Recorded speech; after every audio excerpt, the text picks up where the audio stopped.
눈을 감고 80살의 자신을 상상해 보세요. 두 가지 모습이 있습니다. 하나는 휠체어에 앉아 약병을 들여다보는 모습, 다른 하나는 손자와 함께 활기차게 산책하는 모습. 이 두 모습 사이의 차이는 바로 오늘 당신이 내리는 결정입니다. 요양병원 창가에 앉아 계시던 한 할아버지의 떨리는 목소리가 조용한 병실에 울려 퍼졌습니다. 만약 내가 지금 83이 아니라 60으로 돌아갈 수 있다면 난 모든 걸 다르게 했을 텐데. 그분의 눈빛에는 깊은 후회가 담겨 있었고 이 한마디가 담당 의사의 마음을 울렸습니다. 할아버지, 그때 무엇을 알고 계셨는데 실천하지 못하셨나요? 떨리는 손으로 꺼낸 낡은 일기장의 첫 페이지에는 이런 문장이 적혀 있었습니다. 60으로 돌아간다면 나는 이 7가지만큼은 무조건 다르게 하리라. 많은 분들이 60대를 인생의 황혼기로 여깁니다. 하지만 이것은 치명적인 오해입니다. 60대는 황혼이 아니라 제2의 황금기입니다. 그리고 이 시기의 선택은 여러분의 미래를 천국으로 만들 수도 지옥으로 만들 수도 있습니다. 우리나라의 한 대형 노인 병원에서 80살 이상 어르신 120여 명을 대상으로 충격적인 설문조사를 했습니다. 그 결과 84%가 한결같이 말씀하셨습니다. 60대로 돌아갈 수 있다면 절대 지금처럼 살지 않겠다. 왜 하필 60대였을까요? 왜 그분들은 그 시기로 돌아가고 싶어 하셨을까요? 82에 접어든 강 할아버지의 이야기는 가슴을 찢어 놓습니다. 인터뷰 내내 손수건으로 눈물을 닦으시며 그는 말했습니다. 61살 때였어요. 아내가 자주 두통을 호소했는데 괜찮아, 좀 쉬면 나아질 거야 라고 대수롭지 않게 여겼죠. 바쁘다는 핑계로 병원에 가지 않았어요. 그의 목소리가 떨리기 시작했습니다. 불과 3년 후 아내는 뇌종양 말기 판정을 받았고 6달도 채 되지 않아 세상을 떠났습니다. 의사는 조금만 일찍 발견했다면 충분히 치료할 수 있었을 텐데라고 말했어요. 강 할아버지는 아내의 영정사진을 매일 밤 베개 옆에 두고 잠을 청합니다. 괜찮을 거야 라는 그 한마디가 그의 인생을 통째로 바꿔놓았죠. 20년이 지난 지금까지도 그는 매일 밤 같은 악몽을 꿉니다. 아내를 병원으로 데려가는 꿈. 내 인생에서 가장 큰 후회는 그날 아내의 손을 잡고 병원에 가지 않은 것입니다. 단 한 번의 결정이 내 남은 인생을 송두리째 바꿔버렸어요. 여러분, 지금 이 순간에도 당신의 손에는 두 개의 길을 가리키는 지도가 있습니다. 하나는 미래의 행복으로 가는 길이고 다른 하나는 후회로 가는 길입니다. 그 선택의 갈림길이 바로 오늘입니다. 매일 30분 걷지 않는 것은 매일 독약 한 스푼씩 마시는 것과 같습니다. 당장은 아무 일도 일어나지 않지만 10년 후에는 그 독이 쌓여 돌이킬 수 없는 상태가 됩니다. 많은 전문가들이 이구동성으로 말합니다. 60대의 생활 습관이 이후 20년의 삶의 질을 크게 좌우한다고요. 이것을 60대 결정의 법칙이라고 부릅니다. 한 노인의학 전문의는 이렇게 경고합니다. 60대는 인생의 마지막 갈림길입니다. 이 시기의 선택이 당신의 70대와 80대를 천국으로 만들 수도 지옥으로 만들 수도 있습니다. 제가 만나는 80살 환자 10명 중 8명은 60대로 돌아가 다르게 살고 싶다고 말합니다. 많은 분들이 60대의 건강을 챙기는 것은 이미 늦었다고 생각합니다. 틀렸습니다.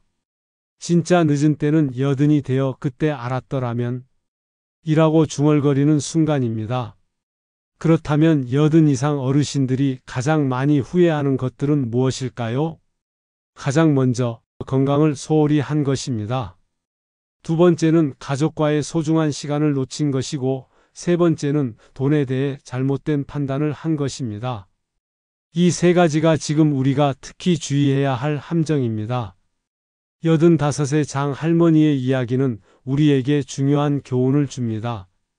나는 60대의 건강이 아주 좋았어요. 그래서 정기검진도 자주 미루고 가끔 느껴지는 통증도 대수롭지 않게 여겼죠. 나이 들면 다 그렇지라고 생각했어요.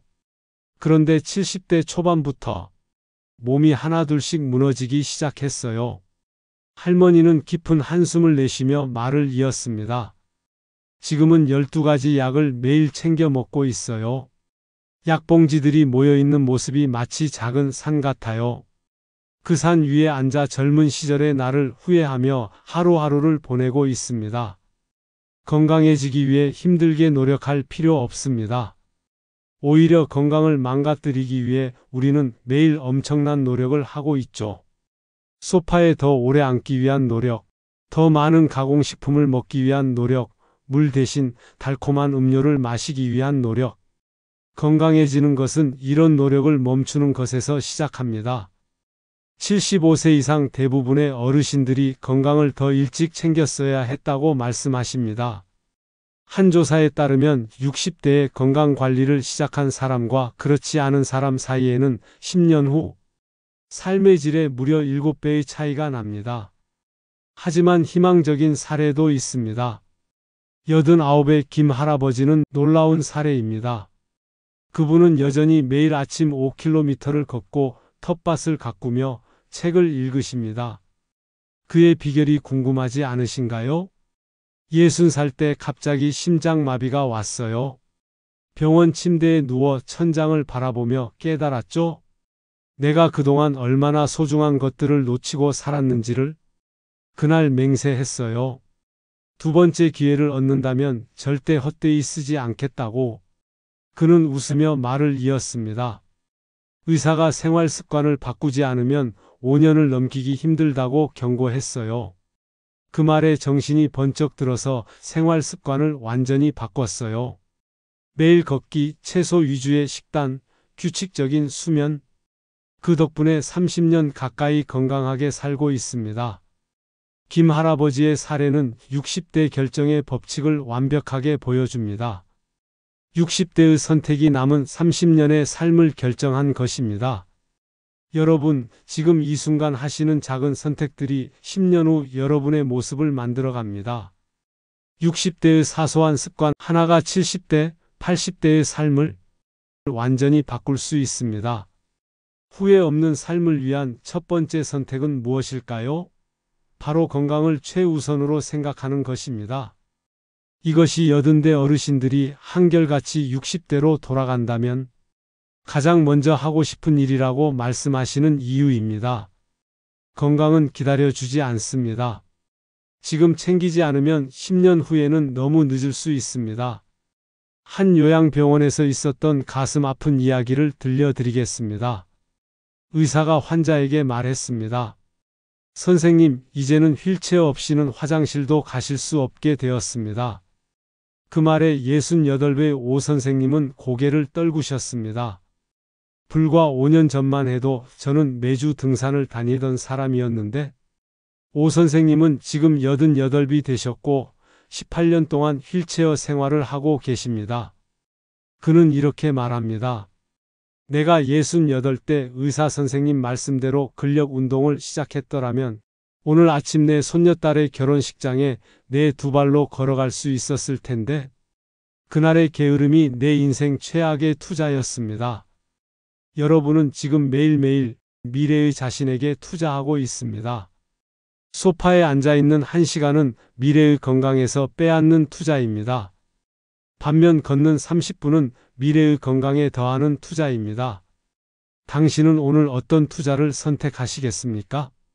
이제 우리는 건강한 노후를 위한 구체적인 습관들을 알아보고 요양병원 어르신들의 나머지 후회들도 함께 살펴보겠습니다.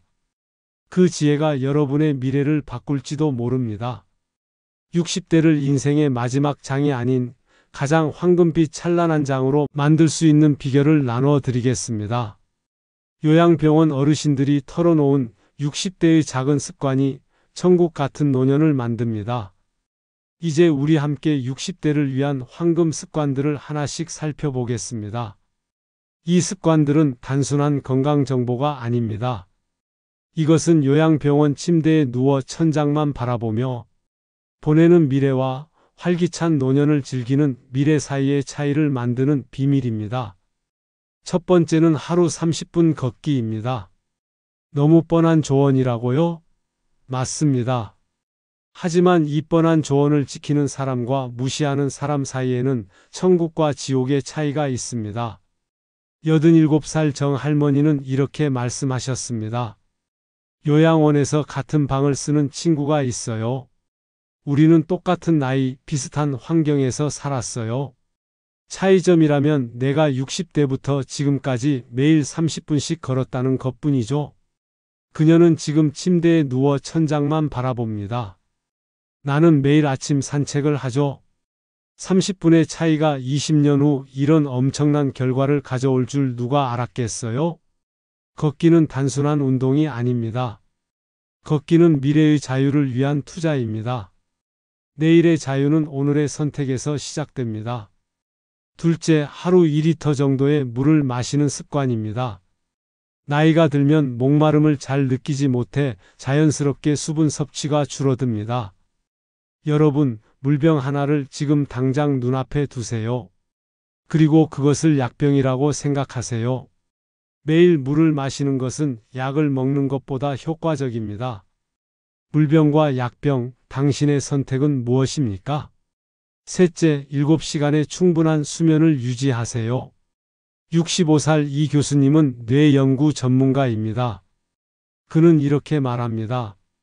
60대의 수면을 희생하는 것은 마치 노후 자금을 불태우는 것과 같습니다. 잠을 줄이면 뇌에 독소가 쌓이고 이 독소는 시간이 지날수록 치매 위험을 높입니다. 내가 만난 치매 환자의 70%는 오랜 수면 부족의 역사가 있었습니다.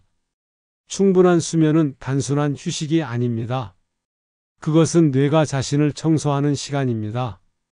당신은 뇌에게 청소할 시간을 주고 있습니까? 넷째, 단백질 섭취량을 늘리는 것입니다. 노화는 근육을 앗아갑니다. 그리고 근육이 사라지면 독립성도 함께 사라집니다. 80살 최 할아버지는 이렇게 말합니다. 내 친구 중 절반은 이제 스스로 화장실도 가지 못해요. 그들은 젊었을 때 근육을 키우지 않았고 나이 들어서는 그것을 지키지 못했습니다. 근육은 젊음의 상징이 아니라 독립의 상징입니다. 다섯째, 뇌를 자극하는 새로운 취미를 가지세요. 78세 김 선생님은 65세에 피아노를 시작했습니다. 그는 웃으며 말합니다. 친구들이 다 비웃었어요. 이 나이에 무슨 피아노냐고요. 내가 대답했죠. 10살 때 시작했으면 지금 68년차 피아노 연주자였겠지만 지금 시작하지 않으면 평생 0년차 피아노 연주자로 남을 거야. 지금 그 비웃던 친구들 중 둘은 치매로 고생하고 있습니다. 나는 매일 쇼팽을 연주하죠.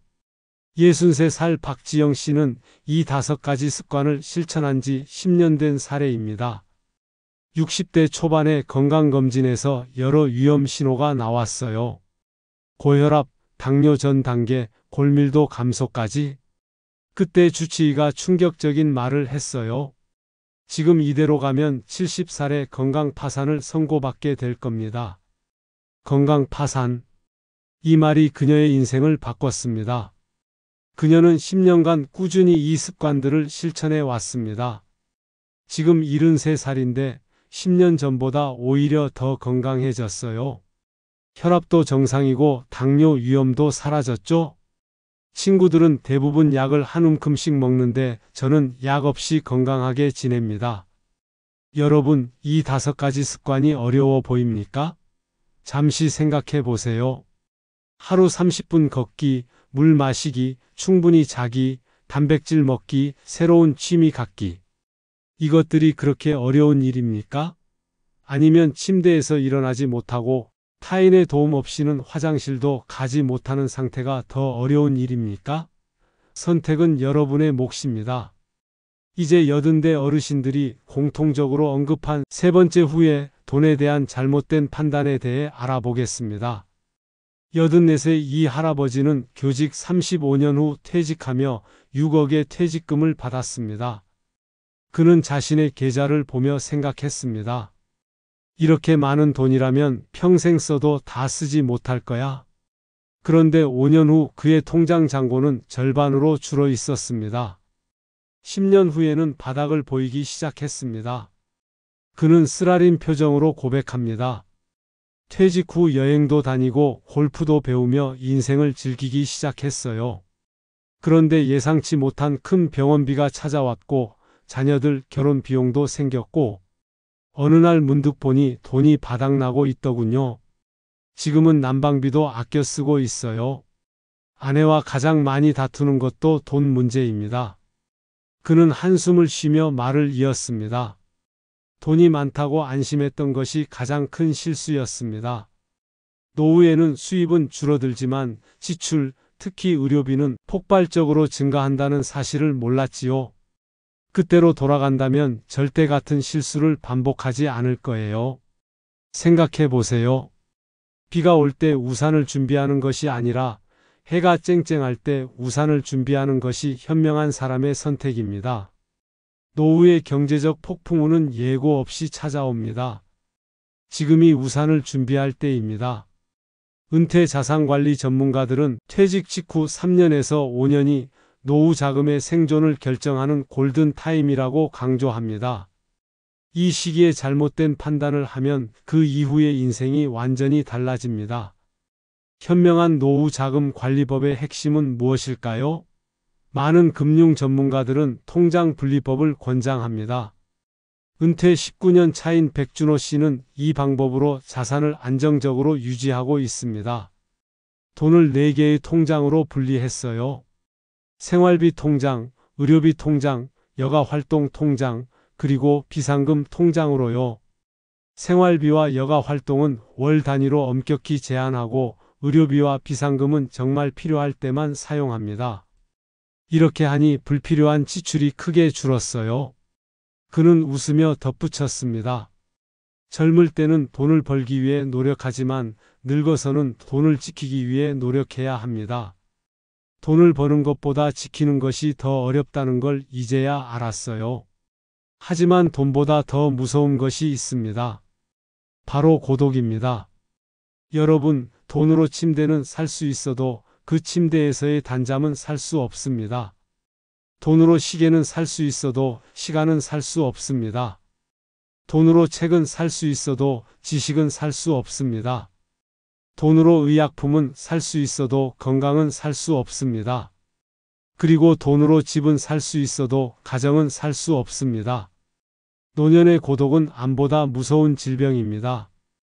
은퇴자들을 대상으로 한 설문조사에서 노후에 가장 두려운 것을 물었을 때 첫째는 질병, 둘째는 고독, 셋째가 경제적 어려움이었습니다. 창밖으로 붉은 노을이 질 때 누군가의 방 안은 어둠만 가득합니다. 78살 김미영 씨의 방에는 전화기만이 그녀의 유일한 친구입니다. 그녀는 매일 같은 생각을 합니다. 오늘도 아이들은 전화가 없네. 노인의 고독감은 심장병보다 수명을 더 단축시킵니다. 그러나 많은 이들이 고독을 피하려다 오히려 더 깊은 고독에 빠집니다. 김미영 씨는 남편과 사별 후 외로움을 견디지 못해 자녀들에게 지나치게 의존했습니다. 매일 전화하고 주말마다 꼭 방문해 달라고 요구했어요. 결국 아이들은 부담을 느껴 연락이 점점 뜸해졌어요. 제가 아이들의 삶을 질식시키고 있었다는 걸 너무 늦게 깨달았습니다. 반면 고독을 다스리는 법을 배운 83살 서 할머니의 이야기는 우리에게 희망을 줍니다. 남편이 떠난 후 처음 3년은 정말 견디기 힘들었어요. 그러다 문득 깨달았어요. 외로움이 저를 갉아먹고 있다는 걸. 그날부터 저는 하루를 세 부분으로 나누기 시작했습니다. 그녀의 눈이 반짝였습니다. 첫째는 만남의 시간, 둘째는 성장의 시간, 셋째는 고독의 시간입니다. 만남의 시간에는 친구들, 이웃들과 소통합니다. 성장의 시간에는 새로운 것을 배웁니다. 77의 스마트폰 사용법을 배워서 지금은 손주들에게 재밌는 동영상을 보내주기도 해요. 그녀는 웃으며 말을 이었습니다. 마지막으로 고독의 시간에는 혼자 있는 법을 배웁니다. 명상, 독서, 조용한 산책. 이제 혼자 있는 시간이 두렵지 않아요. 오히려 그 고요함이 제게 평화를 가져다 줍니다. 여러분, 고독을 두려워하지 마세요. 그것을 친구로 받아들이는 법을 배우세요. 노년의 고독은 저주가 아니라 삶을 더 깊이 성찰할 수 있는 선물이 될 수도 있습니다. 지금까지 우리는 건강 습관의 중요성, 돈 관리의 지혜, 고독을 다루는 방법에 대해 알아보았습니다. 마지막으로 노후 후회를 살펴보겠습니다. 이 후회들은 이미 들려드린 이야기만큼이나 가슴을 치게 합니다. 네 번째 후회는 부모와 자녀 관계에 관한 것입니다. 65살 최 선생님은 퇴직금의 상당 부분을 큰아들의 아파트 구입에 지원했습니다. 그리고 1년 후 작은 아들도 결혼을 앞두고 있었습니다. 형에게 해준 만큼 동생에게도 해줘야 하는데 이러다 우리는 어떻게 살지? 그의 얼굴에 깊은 고민의 흔적이 보였습니다. 두 번의 심장 발작을 겪은 후 그는 이렇게 고백했습니다. 자식들에게 경제적 도움을 주는 것이 부모로서의 의무라고 생각했어요. 하지만 그것이 오히려 자식들의 독립성을 빼앗고 제 노후도 함께 무너뜨리고 있었습니다. 생각해 보세요. 비행기에서 산소 마스크가 내려올 때 승무원은 항상 먼저 자신의 마스크를 착용한 후 다른 사람을 도와주세요 라고 안내합니다. 이것이 바로 인생의 법칙입니다. 자신을 먼저 돌봐야 다른 사람도 제대로 도울 수 있습니다. 건강한 부모와 자녀 관계를 위한 4가지 원칙이 있습니다. 첫째, 자신의 노후는 자신이 책임진다는 원칙을 세우는 것입니다. 둘째, 도움을 줄 때는 명확한 한계를 정하는 것입니다. 셋째, 감정적 교류와 경제적 지원을 분리하는 것입니다. 넷째, 자녀의 실패를 지켜볼 수 있는 용기를 갖는 것입니다. 72살 이 할머니는 이런 원칙들을 실천한 좋은 예입니다. 저는 자녀들에게 분명히 말했어요. 엄마가 너희를 진정으로 도울 수 있는 최선의 방법은 내가 건강하고 경제적으로 독립적인 노후를 사는 것이란다. 그래야 너희에게 짐이 되지 않을 테니까. 그녀는 자녀들에게 물고기를 주는 대신 물고기 잡는 법을 가르쳤습니다. 그 결과 그녀의 자녀들은 모두 경제적으로 독립했고 부모에 대한 존경심도 깊습니다. 자녀에게 모든 것을 주는 것이 사랑이 아닙니다. 진정한 사랑은 자녀가 스스로 설 수 있도록 도와주는 것입니다. 반면 84살 김 할아버지의 이야기는 경각심을 줍니다. 그는 자녀들에게 모든 재산을 나눠준 후 요양원에서 외롭게 지내고 있습니다. 아이들이 자주 찾아올 거라 생각했어요.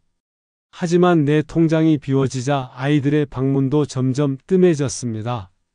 이제는 1년에 한 번 명절에나 얼굴을 볼까 말까 해요. 그는 눈물을 훔치며 말을 이었습니다. 돈으로 자녀의 사랑을 살 수 있다고 생각했던 것이 내 인생의 가장 큰 실수였습니다. 진정한 사랑은 돈으로 살 수 없다는 것을 이제야 깨달았습니다. 자녀 지원에 관한 황금률이 있습니다. 노후 자금의 10%를 넘지 않는 것이 좋습니다. 그리고 그것도 충분히 여유가 있을 때만 가능합니다. 자녀를 위한 경제적 지원은 투자가 아니라 선물로 생각해야 합니다. 어떤 대가나 보답을 기대해서는 안 됩니다. 돈은 주되 조건은 달지 마세요. 그것이 건강한 부모와 자녀 관계의 시작입니다. 5번째 후회는 일상의 소중함을 깨닫지 못한 것입니다. 삶의 마지막 단계에 있는 노인들을 대상으로 한 설문조사에서 대부분이 이렇게 대답했습니다. 화려한 성공보다 일상의 소소한 행복을 놓친 것을 가장 후회합니다. 77살 박 선생님은 60대까지 끊임없이 성취를 추구했습니다. 그는 말합니다. 더 많은 돈, 더 높은 지위, 더 넓은 집. 그런데 어느 날 아침 심장마비로 쓰러졌어요. 병원 침대에 누워 갑자기 깨달았죠. 내가 정말 원했던 건 그런 게 아니었다는 걸. 그의 눈에 눈물이 맺혔습니다. 진짜 행복은 아내와 함께 마시는 아침 커피 한 잔, 손주의 웃음소리, 봄날의 따스한 햇살. 이런 작은 순간들 속에 있었는데 저는 그것을 보지 못했어요. 이제 와서 후회해도 그 시간들은 돌아오지 않습니다. 행복한 노년을 사는 사람들의 공통점이 있습니다. 첫째, 그들은 소유보다 존재에 집중합니다. 물질적인 풍요보다 의미 있는 경험과 관계를 중요시합니다. 둘째, 매일 감사 일기를 쓰는 습관이 있습니다. 셋째, 작은 행복을 찾는 습관이 있습니다. 85살 김 할아버지는 매일 아침 5시에 일어나 동네 공원을 산책합니다. 그가 말하는 행복의 비결은 의외로 간단합니다. 사람들은 행복을 너무 복잡하게 생각해요. 행복은 지금 이 순간 내 곁에 있는 것들에 감사하는 마음에서 시작됩니다. 이 세상에 12번째 달도 80번째 시간도 없습니다. 오직 지금 이 순간만이 우리에게 허락된 행복의 시간입니다. 91살까지 건강하게 살아가는 유 할머니는 60년간 매일 아침 감사일기를 써왔습니다. 나의 첫 감사는 눈을 뜬 순간부터 시작됩니다. 팔다리가 내 뜻대로 움직이는 기적에 감사하고 숟가락으로 뜨는 첫 번째 밥알의 고소함에 감사합니다. 창문 너머 이름 모를 꽃 한 송이의 아름다움에도 감사합니다. 이렇게 하루에 100번의 감사를 세다 보면 어느새 제 마음은 행복이라는 보물로 가득 차 있어요. 감사는 마법과도 같아서 아무리 작은 것이라도 바라보는 순간 그것은 큰 선물이 됩니다. 또 후회로는 자신의 진정한 열정을 따르지 않은 것입니다. 많은 노인들이 내가 정말 하고 싶었던 일을 미루다 결국 하지 못했다고 후회합니다. 88살 최 할아버지는 67살에 그림 그리기를 시작했습니다.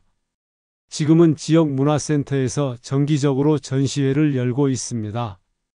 어렸을 때부터 그림을 그리는 것이 꿈이었어요. 하지만 생계를 위해 회사원으로 살았습니다. 은퇴 후에도 이제 너무 늦었어라고 생각했어요. 그러다 우연히 들은 말이 저를 바꿨습니다. 만약 당신이 지금 그림을 시작한다면 3년 후에는 3년 경력의 화가가 될 수 있어요. 하지만 시작하지 않는다면 3년 후에도 여전히 0년 경력의 화가일 뿐이죠. 그는 웃으며 말했습니다. 시작하고 보니 오히려 인생의 경험이 제 그림에 깊이를 더해 주더군요. 젊었을 때보다 지금 더 창의적이고 자유롭게 표현할 수 있어요. 여러분, 자신의 진정한 열정을 따르는 것, 그것이 여러분의 노후 삶을 가장 충만하게 만드는 비결입니다. 지금 당신의 나이가 몇 살이든 자신이 진정으로 원하는 것을 위해 첫 걸음을 떼는 것은 결코 늦지 않았습니다. 이제까지 우리는 노후 어르신들의 후회를 모두 살펴보았습니다. 그리고 이 후회들을 피하는 방법도 함께 알아보았습니다. 이 모든 것을 한 문장으로 요약하자면 이렇습니다. 60대의 선택이 80대의 삶을 결정한다. 우리는 모두 늙어갑니다. 그것은 피할 수 없는 자연의 이치입니다. 하지만 어떻게 늙어갈지는 우리의 선택에 달려 있습니다. 60대의 작은 선택들이 모여 우리의 노년을 형성할 것입니다. 많은 분들이 60대를 인생의 황혼기로 생각합니다. 하지만 저는 이 시기를 제2의 청춘, 인생의 황금기라고 부르고 싶습니다. 60대는 지혜와 경험을 갖추고 여전히 건강과 활력이 있으며 자신만의 시간을 가질 수 있는 축복받은 시기입니다. 지금 여러분의 눈앞에 2장의 사진이 있다고 상상해 보세요. 한 장은 60대의 여러분, 다른 한 장은 80대의 여러분입니다. 80대의 여러분은 60대의 여러분에게 무슨 말을 하고 싶을까요? 아마도 이렇게 말할 것입니다. 지금 내가 하는 선택이 나의 행복을 결정한단다. 부디 현명하게 선택해 주렴. 80살의 나에게 물어보세요. 지금 가장 기쁜 기억은 무엇이니? 그 대답이 60대에 시작한 일이 되게 하세요. 가장 후회되는 일은 무엇이니? 그 대답에 60대에 시작하지 않은 일이 없게 하세요. 인생은 한 권의 책과 같습니다. 중요한 것은 지금 이 순간을 어떻게 채울 것인가입니다. 60대는 인생의 마지막 장이 아니라 새로운 장의 시작입니다. 지금 이 순간 행복을 선택하세요. 이 이야기가 여러분의 인생에 작은 변화를 가져오기를 바랍니다. 혹시 주변에 60대를 맞이한 부모님이나 지인이 계시다면 이 이야기를 꼭 들려주세요. 그들의 인생이 달라질 수 있습니다. 그리고 여러분의 경험이나 생각이 궁금합니다. 여러분만의 노년을 위한 지혜나 계획이 있다면 댓글로 나누어 주세요. 어쩌면 여러분의 한마디가 누군가의 인생을 바꿀지도 모릅니다. 서로의 경험을 통해 우리 모두 더 행복한 노년을 준비할 수 있을 것입니다. 이 이야기가 도움이 되셨다면 구독과 좋아요를 눌러주세요. 그리고 주변에 이 이야기가 필요한 분들에게 공유해 주시기 바랍니다. 여러분의 작은 행동이 누군가의 인생을 변화시킬 수 있습니다. 여러분의 하루하루가 행복한 미래를 향한 소중한 발걸음이 되기를 바랍니다. 오늘도 여러분과 함께 할 수 있어 감사했습니다. 다음 이야기에서 다시 만나겠습니다.